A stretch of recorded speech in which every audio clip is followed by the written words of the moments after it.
Vous avez mis tout votre cœur à construire quelque chose de formidable, un produit ou un service auquel vous croyez vraiment. Votre équipe est préparée et prête à partir. Mais lorsque vous regardez les chiffres de vente, ils ne reflètent tout simplement pas les efforts déployés. C'est un sentiment qui vous prend aux tripes, n'est-ce pas? Vous n'êtes pas le seul. De nombreuses entreprises se heurtent à ce mur, non pas par manque d'efforts, mais à cause de quelques faux pas courants en matière de développement commercial. Décortiquons ces pierres d'achoppement et armons-nous de stratégies pour les éliminer et transformer cette frustration en élan vers l'avant. Erreur numéro 1. Négliger l'établissement de relations. L'établissement de relations est le fondement d'une réussite durable en matière de développement commercial. C'est l'art de forger des liens authentiques, d'aller au-delà des simples transactions pour établir une confiance mutuelle. Pourtant, de nombreux professionnels se concentrent uniquement sur la conclusion d'affaires, négligeant la valeur à long terme de ces relations. Prenons l'exemple d'un vendeur qui privilégie les ventes immédiates au détriment de la compréhension des besoins du client. Imaginez qu'il se précipite dans une présentation, qu'il s'arrête à peine pour prendre en compte les préoccupations d'un client et qu'il insiste pour obtenir une signature. Cette approche donne souvent aux clients l'impression d'être de simples numéros et non des partenaires précieux dans un effort de collaboration. Comme le révèle une étude de LinkedIn, 80% des professionnels reconnaissent le rôle essentiel du réseautage dans la réussite de leur carrière, ce qui met en évidence le fossé entre le savoir et l'action. Trop souvent, l'urgence d'atteindre les objectifs trimestriels éclipse le processus plus lent mais plus fructueux de l'établissement de relations solides. L'impact de la négligence des relations est significatif et conduit à bummer. La perte de clients potentiels. Les clients sont moins susceptibles de revenir s'ils se sentent sous-estimés. Diminution des recommandations. Les clients insatisfaits ou indifférents ne défendront pas les intérêts de votre entreprise. Une réputation ternie. La rumeur de mauvaises pratiques relationnelles se répand rapidement dans les secteurs interconnectés. Pour établir des relations fructueuses, personnalisez la communication pour montrer que vous appréciez chaque individu. Au lieu d'envoyer des courriels génériques, adaptez vos messages aux besoins et aux intérêts spécifiques de vos clients. Maintenez un contact régulier et offrez des informations précieuses. Partagez des articles pertinents, des mises à jour sur le secteur ou même une simple vérification rapide pour rester en tête. Engagez des conversations intéressantes lors d'événements sectoriels. Ne vous contentez pas de collecter des cartes de visite, ayez des discussions sincères qui permettent d'établir un rapport. Utilisez des outils de gestion de la relation client, CRM, pour suivre les interactions et personnaliser le suivi. Utilisez ces outils pour vous souvenir des détails clés et des préférences afin de rendre chaque interaction plus personnelle. N'oubliez pas que les contrats les plus solides reposent sur des relations solides. Ceux qui privilégient les relations authentiques se démarqueront. Erreur numéro 1. Une mauvaise qualification des prospects. La qualification des prospects consiste à déterminer si un client potentiel correspond à votre produit ou service. Il s'agit de discerner les peut-être des certainement, ce qui vous permet de gagner un temps précieux et d'économiser des ressources. Une qualification efficace des prospects est essentielle à la génération de leads, car elle vous permet de concentrer vos efforts sur les prospects qui sont les plus susceptibles de se transformer en clients payants. Imaginons qu'une équipe de vente passe d'innombrables heures à rechercher des prospects qui, en fin de compte, ne correspondent pas à l'offre qu'elle propose. Imaginez qu'ils proposent des logiciels haut de gamme à des petites entreprises au budget limité ou qu'ils essayent de vendre des solutions d'entreprise à des particuliers. Ces efforts mal orientés sont souvent source de frustration et de gaspillage de ressources. Comme l'indique une étude, 61% des spécialistes du marketing interentreprise ont du mal à générer des prospects de qualité, ce qui met en évidence la prévalence de ce problème. Beaucoup tombent dans le piège de la quantité au détriment de la qualité, chassant tous les prospects qui se présentent à eux, quelle que soit leur adéquation. L'impact d'une mauvaise qualification des prospects est considérable et se traduit par un gaspillage de ressources. Du temps et des efforts sont consacrés à des pistes qui ne seront jamais converties. Des taux de conversion faibles. Le pourcentage de prospects qui deviennent des clients est en chute libre. Diminution de l'efficacité des ventes. Les équipes de vente sont moins productives lorsqu'elles traquent des pistes non qualifiées. Pour améliorer la qualification des prospects, élaborez des profils clairs de clients idéaux. Définissez les caractéristiques de vos meilleurs clients, y compris les données démographiques, les données relatives à l'entreprise et les problèmes rencontrés. Posez des questions de qualification. Posez des questions ciblées au cours des conversations initiales afin d'évaluer la pertinence d'un client potentiel. Par exemple, quels sont vos plus grands défis dans ce domaine? Ou quel est votre budget pour ce type de solution? Mettez en place un système de notation des prospects. Attribuez des points aux prospects en fonction de leurs caractéristiques et de leur comportement, en donnant la priorité à ceux qui obtiennent les scores les plus élevés. Utilisez les données démographiques et sociographiques pour filtrer les prospects. Utilisez les données pour identifier les prospects qui correspondent au profil de votre client idéal. Utilisez une série de questions de qualification lors des conversations initiales. Créez un processus dans lequel vous posez une série de questions qui vous aideront à déterminer si le client potentiel correspond à votre profil. En mettant en œuvre ces stratégies, vous pouvez vous assurer que vos efforts de vente se concentrent sur les pistes les plus prometteuses, maximisant ainsi vos chances de réussite. Troisième erreur, un suivi insuffisant. Le suivi est le processus crucial qui consiste à maintenir la communication avec les clients potentiels après une première interaction. C'est le pont entre l'intérêt initial et la conclusion d'une affaire. Un suivi efficace permet d'instaurer la confiance, de renforcer votre proposition de valeur et de vous garder à l'esprit.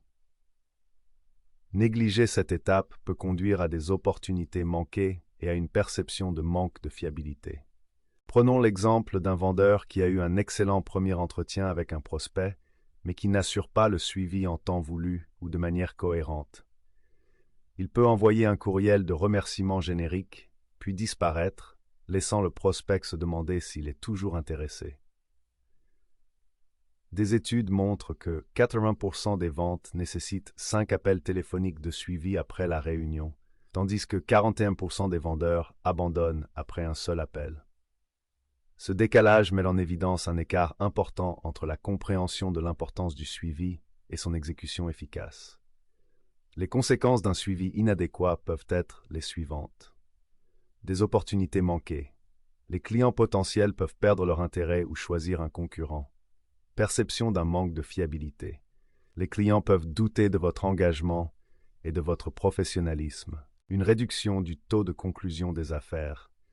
Même les pistes prometteuses peuvent s'évanouir si elles ne font pas l'objet d'un suivi cohérent. Pour améliorer les stratégies de suivi, établissez un calendrier de suivi cohérent. Déterminez la fréquence et le moment optimaux pour les communications de suivi. Utilisez différents canaux de communication. Utilisez une combinaison de courriels, d'appels téléphoniques et de messages personnalisés pour rester en contact. Fournir un contenu utile lors des suivis. Partagez des articles pertinents, des études de cas ou des informations personnalisées qui répondent aux besoins du prospect. Exemple, envoyez des courriels personnalisés contenant des articles ou des études de cas pertinents. Adaptez les informations aux besoins spécifiques du client. Exemple, utilisez des séquences de courriels automatisées pour assurer un suivi cohérent. Mettez en place un système qui envoie une série de courriels à des intervalles prédéterminés. Grâce à ces stratégies, vous pouvez vous assurer que vous restez en contact avec vos clients potentiels, que vous les accompagnez tout au long du processus de vente et que vous augmentez vos chances de conclure des affaires. Erreur numéro 4. Manque de planification stratégique. La planification stratégique en matière de développement commercial consiste à fixer des objectifs clairs, à définir les étapes à suivre pour les atteindre et à allouer les ressources de manière efficace. Il s'agit de disposer d'une feuille de route qui guide vos efforts, en vous assurant que vous ne vous contentez pas de réagir aux opportunités, mais que vous les poursuivez de manière proactive. Sans un plan solide, Les efforts de développement commercial peuvent être dispersés et inefficaces, ce qui entraîne une perte de temps et un potentiel manqué. Imaginez une équipe de développement commercial qui saute d'une opportunité à l'autre sans avoir d'orientation claire. Elle peut assister à des événements de réseautage au hasard, rechercher des prospects sans définir de marché cible ou lancer des initiatives sans objectif mesurable. Cette approche désordonnée se traduit souvent par une allocation inefficace des ressources et un manque de concentration. Trop souvent, l'enthousiasme suscité par les nouvelles opportunités éclipse la nécessité d'une planification minutieuse. L'impact d'un manque de planification stratégique est important et se traduit parfois. Une utilisation inefficace des ressources.